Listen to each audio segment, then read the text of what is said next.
I'm your host, Natasha Zubes, and today we're so lucky to be here with powerlifter Walter Urban. Walter, thank you for joining us. Thank you for having me. So tell me, we're about to see a pretty cool clip. What is it of? What are we going to see here? Well, basically, this is some footage from Regis and Kelly. I broke the record live on Regis and Kelly September 15th, and this is part of the end of the footage, I believe, from what I remember seeing. And I lifted 127,245 pounds. I did 904 squats in 1 hour. So that's basically what the footage is. Okay, guys, take a look. I'm excited for this. My name is Walter Urban. I'm an amateur powerlifter and world record attempt challenger. The reason I was drawn to powerlifting is I think it's really a challenge because you set goals. You work with a trainer or you work with a coach, or even if you're working by yourself, you set specific goals. It pushes you to go into the gym. It gives you a reason to go into the gym and to push yourself as hard as you can. The current world record for the most amount of weight squatted in an hour is 125,065 pounds. And that's not lifting the weight all at one time. Basically, what I'm going to be doing is 15 squats per minute for 60 minutes, 450 reps at 145 pounds, which will give me roughly 64,000 pounds. And then I'll squat 450 squats at 135 pounds, which will give me about 61 together. Actually 62, that'll add up to about 126,000 pounds in 1 hour. I've been working out at Good Life for about 16 years now, actively as a power lifter for about 15 years. My name's Mark. I'm Mark Giffen. I'm a fitness manager with Good Life Fitness. I've coached Walter at a number of world championships, national championships, and from that we've developed quite a friendship. This is a little outside of the norm for a power lifter. Usually we're focused on speed. Walter's doing something that requires a lot of endurance, so it's a slightly different kind of training. One of my motivations for this world record attempt is to do it drug-free. For the last 18 years I've been drug-free, power lifter as well as general fitness, and actually only agreed to try to break the world record attempt if I could be drug tested. So I actually was drug tested last week, tested negative for all tests, and I just want to again prove that anyone can go out there if they have a goal and really work hard, they can reach it. You can do it naturally, you could do it at 40 years old, you could do it at 50, 60, 70, or 80, depending on what your goal is. 3, 2, 1, stop. And the time is up right now, so we've completed an hour. Okay, Walter, you bench pressed 245 pounds, a new Guinness World Record. Congratulations. It's almost now it's a letdown because I did and it's all over. Unfortunately, it doesn't last too long, but it was awesome. The team was fantastic. I wouldn't be here unless it was for my team. I'm really a product of the team. My family, my Dr. Kavedras, Mark Giffen, Dr. Wilson, Good Life, everybody else. So it's really a team effort, and it feels awesome. Wow, that is fantastic. Tell me, what kind of pressure is it to break that on live television? Well, why not do it in the comfort of your own home? Well, I wanted to make that statement, though, about being drug-free and being able to do it at an older age. And I wasn't really even concerned or really thinking about what the TV, because it was focused on thinking about certain things at different times during the hour so that I could get through the monotony of doing 15 squats a minute. Wow. Okay, so no moments of doubt, no moments of can I do this? Well, there was kind of a panic attack probably 31 minutes into it, but then I had some pictures of my daughters on the floor there, and I thought that, wow, if I screw up, they're going to let me know, so I didn't want to do that. I got back into my zone, and I started thinking again about certain things at certain times in the hour. Wow, okay, so there is a zone, there's a method Oh, there's to this. definitely a zone, yeah. The first, one of the things that I did before I started is I assembled a team of people, and one of the people was a mental performance coach. Wow. And I had a difficulty getting to the last 20,000 pounds for about 2 months. And when I went to the mental performance coach, she helped me work through it. And for the first 15 minutes, I was thinking basically of a metronome just so that I could set my rhythm because it was really important for breathing. And then for the next 30 minutes, I was thinking, believe it or not, of a little Energizer bunny going up and down. And so I thought of that. And what that did is it made me not focus on the pain or the lactic acid building up or the monotony of what I was doing. So this is not easy. I mean, you feel the pain, especially near the end. Yeah, and it's even more. It's more of a breathing thing. Because what would happen is at 53 seconds before the minute, I would stand up, I would squat, and I had to be done by 23 seconds after the minute. Then I would sit down, and I'd have to catch my breath from 23 seconds to 53 seconds, and I had to get my heart down from about 185 to 160 in that 40 seconds. Wow. So it was really important to breathe right. It was really important to focus. So I didn't really think about the TV too much. Yeah. So what was that feeling like when is that feeling like when you do those last, 3, 2, 1, when you're done? It feels good. Yeah? feels good. I mean, it is exercise, you know, and no matter no matter how much weight you're lifting or what accomplished it is, it's still hard. It's hard, and I understand why, you know, some people wouldn't want to do it, but it also feels good. It's very rewarding. You know, I accomplished a goal, set up my team, and so whenever you get 3, 2, 1, that's good. Yeah. And you are now the Guinness World Record holder in Yes. this. And what is your official title in that? Guinness World Record holder for the most amount of weight squat lifted in 1 minute. Wow. So Okay, that's fantastic. thank you. And so to train for something like this, tell me, I mean, what do you do on a day-to-day basis? You said before you came here today you were doing work. Yes. Well, the thing to remember, though, is I'm a power lifter. I've been an amateur power lifter for about 15 years now, and powerlifting is an offshoot of Olympic lifting. Olympic lifting is the snatch and the clean and jerk.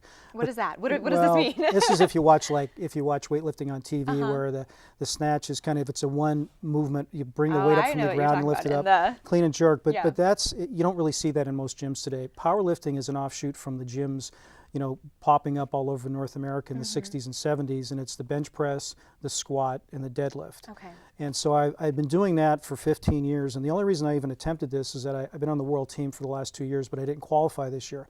And part of the reason I didn't qualify is that I've been doing too much of the same thing, and my muscles weren't growing. I was being pretty stagnant. So I got with my coach, got with my mental performance coach, my muscle coach, and they thought, why don't you just kind of step back a little bit, do some speed work. So I started doing the speed work where I would go into the gym and go nonstop for 1 hour with literally 30-second breaks. And I really enjoyed it. It was totally different from what I was doing because for the last 15 years, I've been training 3 to 4 days a week, 2 to 3 hours a day, 50 weeks a year. Wow. So that was a base. So I'd already been at that base of, 3 to 4 days a week. And actually only going in for an hour was a relief because instead of being there for 3 hours, I was now there for an hour. Right. So then what happened was 5 months before I did this, I decided I think I can do it. Let me see how hard it is. So I basically started in my office with no weight, and I just started doing 900 squats, and I found that I could do that.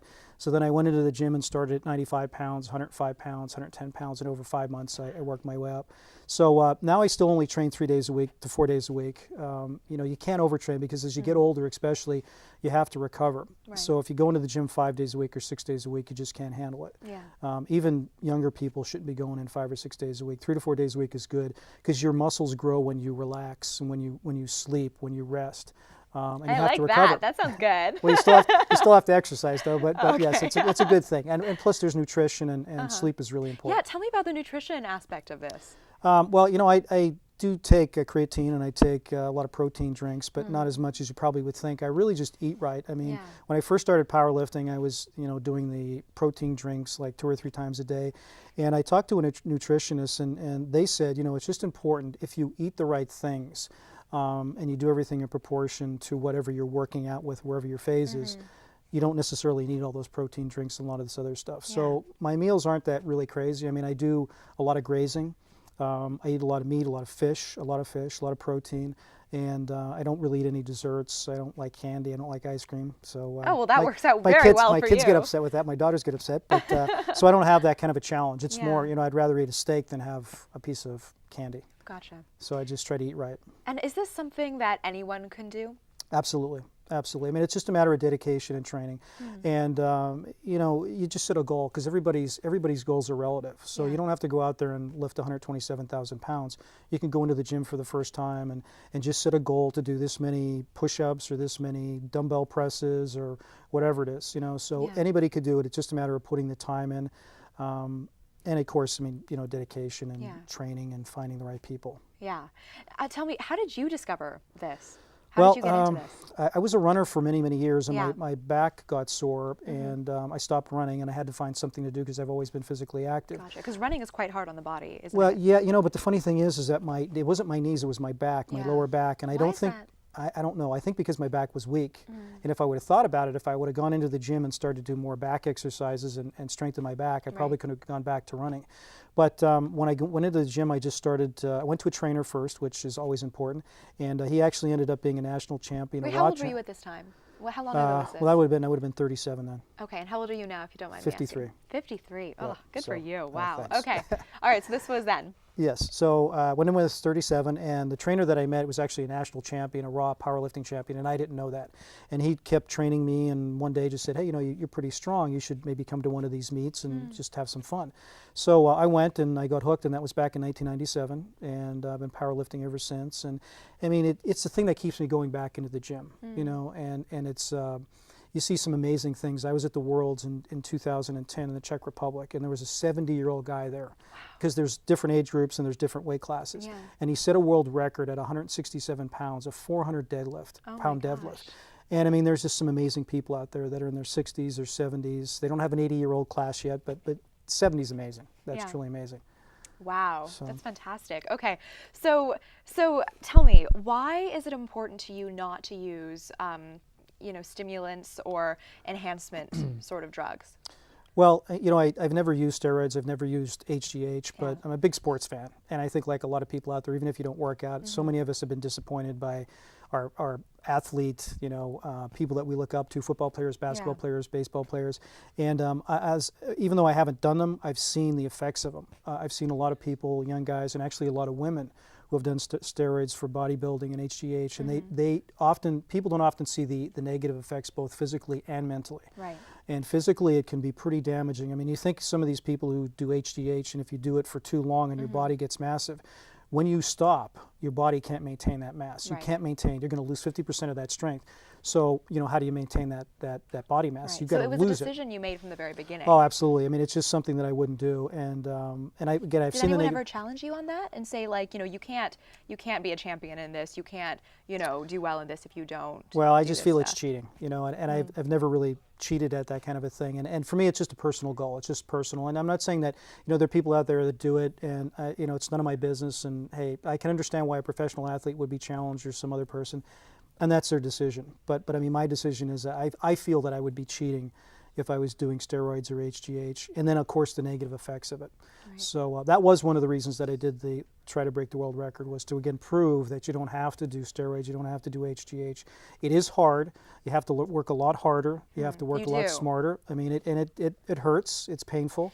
Recovery sucks. But you know, that's why they call it exercise, right? So, is it? Yeah. So you just need to find people that can help you. Yeah. That's all. Any elite athlete. Yeah, find that support system around you. Exactly. Gotcha. Exactly. Okay, well, we have to take a quick break, but when we come back, much more with Walter Urban, and much more about his life and his path, and also how you can find him on the web. We will see you on the other side.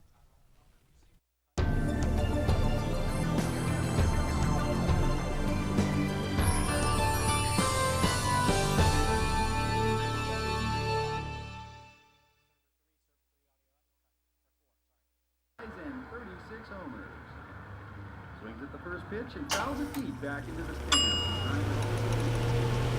Chill raw and prepared foods promptly. 1 in 6 Americans will get sick from food poisoning this year. Check your steps at foodsafety.gov. Bring out the action hero in you. Fuel up right and get energized.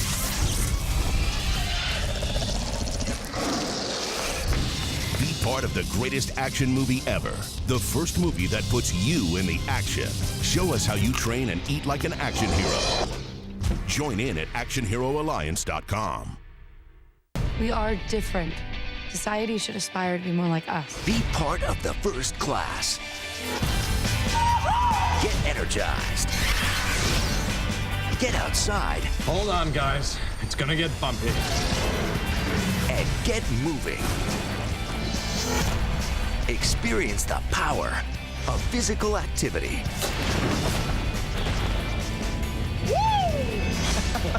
Join the movement at actionheroalliance.com. Packers, Vikings, Red State, Blue State. We come from different places. Uptown. But when we live united, we create real lasting change in the education, income, and health of our country. Real change won't happen without you. So give, advocate, volunteer, live united. Sign up at liveunited.org.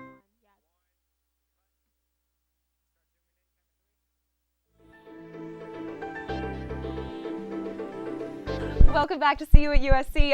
Before we get back to Walter Urban and all of his hints about powerlifting, I want to give you our email because we loved hearing from you. Our email is seeyou@trojanvision.com.